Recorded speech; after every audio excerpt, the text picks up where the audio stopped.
हाँ नमस्कार प्रिय विद्यार्थियों। तो आज हम पढ़ेंगे अधिसूचना। अधिसूचना कैसे लिखी जाती है और अधिसूचना का प्रारूप क्या होता है, इसके बारे में हम विस्तार पूर्वक अध्ययन करेंगे। तो सबसे पहले ये समझिए कि अधिसूचना किसे कहा जाता है। किसी भी सरकारी राजपत्रित अधिकारी की नियुक्ति, पदोन्नति, त्यागपत्र, अवकाश प्राप्ति तथा सरकारी नियमों, आदेशों व आज्ञाओं को राज्य सरकार द्वारा की गई घोषणाओं को अधिसूचना कहते हैं। कुल मिलाकर के अधिसूचना वही है जो राज्य सरकार के द्वारा जारी की जाती है। ठीक है। अब या तो किसी अधिकारी की नियुक्ति करना हो, उसको ज्वाइनिंग देना हो, या फिर उसका प्रमोशन करना हो, पदोन्नति, या फिर उसको अपने सेवा से त्यागपत्र देना हो, जिसे हम बोलते हैं इस्तीफा देना, अवकाश प्राप्ति से कुछ समय के लिए अवकाश लेना हो, या सरकारी कोई नियम जारी करने हो, सभी अधिकारियों के लिए कोई आदेश जारी किया गया हो। एक बात हमें ध्यान रखना है कि अधिसूचना किसी न किसी एक्ट के तहत जो है जारी की जाती है। एक्ट का मतलब होता है किसी धारा के तहत, किसी अनुच्छेद के तहत, नियमों के तहत, विधान के तहत, जो संविधान के तहत जो है अधिसूचना जारी की जाती है। अब ध्यान देना कि इन आदेशों को, आज्ञाओं को राज्य सरकार द्वारा की गई घोषणाओं को अधिसूचना कहते हैं। अधिसूचना किसी व्यक्ति विशेष से संबंधित भी होती है, किंतु इनका संबंध सामान्य जनता से होता है, इसलिए इन्हें राजकीय राजपत्र में अनिवार्यतः प्रकाशित किया जाता है, जिसे हम बोलते हैं गजट। गजट में प्रकाशित किया जाता है तथा आवश्यक होने पर समाचार पत्र में भी प्रकाशित कराया जाता है। अगर आवश्यक है तो ही समाचार पत्र में प्रकाशित होता है, वरना जो एक गजट जो सरकारी पत्र होता है, राजपत्र, उस राजपत्र में ही अनिवार्य रूप से प्रकाशित किया जाता है। इसके बाद देखिए कि अधिसूचना किसी अधिनियम के अंतर्गत जारी की जाती है। अधिनियम मैंने बोल दिया था आपसे, किसी एक्ट के तहत या किसी अधिनियम के तहत जारी की जाती है, अंतर्गत जारी की जाती है तथा अन्य पुरुष शैली में लिखी जाती है। इसको आप रेखांकित भी कर लेना। अधिसूचना अन्य पुरुष शैली में लिखी जाती है। एक तो होता है उत्तम पुरुष जिसमें स्वयं की बात होती है, एक होता है मध्यम पुरुष जिसमें सामने श्रोता की बात होती है, और एक होता है अन्य पुरुष जो किसी अन्य व्यक्ति के बारे में कहा जाता है। तो अन्य पुरुष शैली में लिखी जाती है।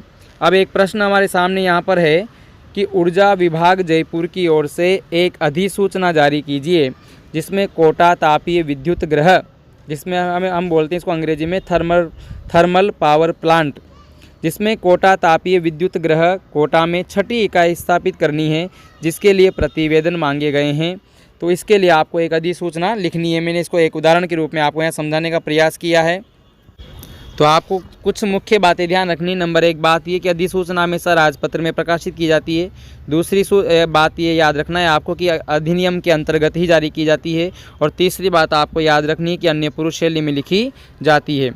सीधे सीधे भी अब सदा में ये प्रश्न पूछे जा सकते हैं, तो तीनों प्रश्न आपको ध्यान में रखने हैं। अब देखिए हमारा जो उदाहरण है यहाँ पर, उस उदाहरण को यहाँ पर सबसे पहले राजस्थान सरकार ऊर्जा विभाग जयपुर की ओर से ये जो विज्ञप्ति अधिसूचना जारी होनी है, तो हम बीचों बीच लिख देंगे राजस्थान सरकार ऊर्जा विभाग जयपुर।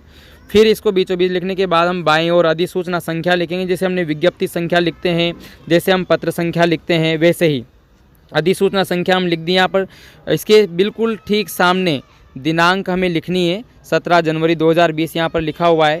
फिर जैसे हमने पिछली वीडियो में विज्ञप्ति बीचों बीच लिखा था, उसके नीचे रेखांकन किया था, वैसे ही अधिसूचना बीचों बीच लिखनी है और रेखांकन भी करना है। अब देखिए हमारा प्रश्न मैंने आपको पहले बता दिया था कि राजस्थान सरकार केंद्रीय अधिनियम, ये अधिनियम आपको अनिवार्य रूप से लिखना पड़ता है, यही अधिसूचना। अब आप सोच रहे होंगे हम अधिनियम कहाँ से लाएंगे, तो फिर जो हमारी गाइड में या फिर हम जो दी हुई अधिसूचनाएं हैं उन्हीं के अधिनियम हम याद कर सकते हैं।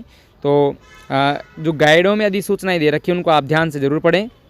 राजस्थान सरकार केंद्रीय अधिनियम 1948 की धारा 29 की उपधारा 2 उपधारा कोष्ठक में लिखी जाती है के अंतर्गत प्रदत्त शक्तियों का उपयोग करते हुए, यानी प्रदान की गई शक्तियों का उपयोग करते हुए कोटा तापीय विद्युत गृह कोटा में 6ठी इकाई स्थापित करना चाहती है।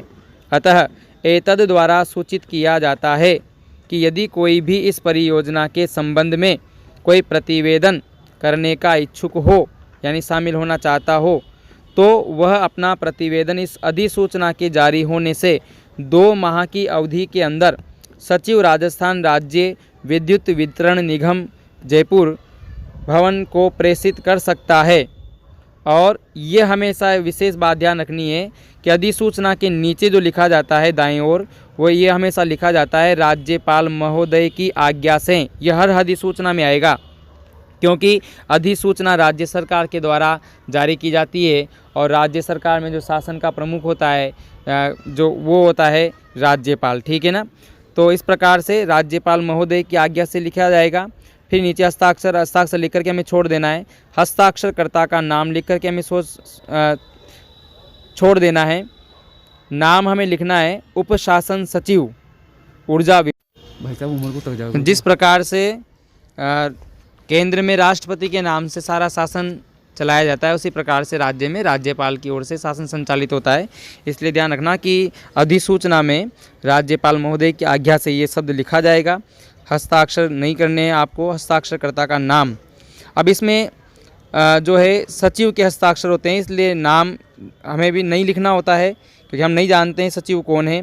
इस प्रकार से जैसे मैंने खाली छोड़ा हुआ है केवल लिख करके हस्ताक्षरकर्ता का नाम, वैसे हमें खाली छोड़ना है। फिर लिखना है नीचे शासन सचिव या उपशासन सचिव, इस प्रकार से, और नीचे लिखना है किस विभाग की ओर से, तो ऊर्जा विभाग। तो इस वीडियो में इतना ही, धन्यवाद।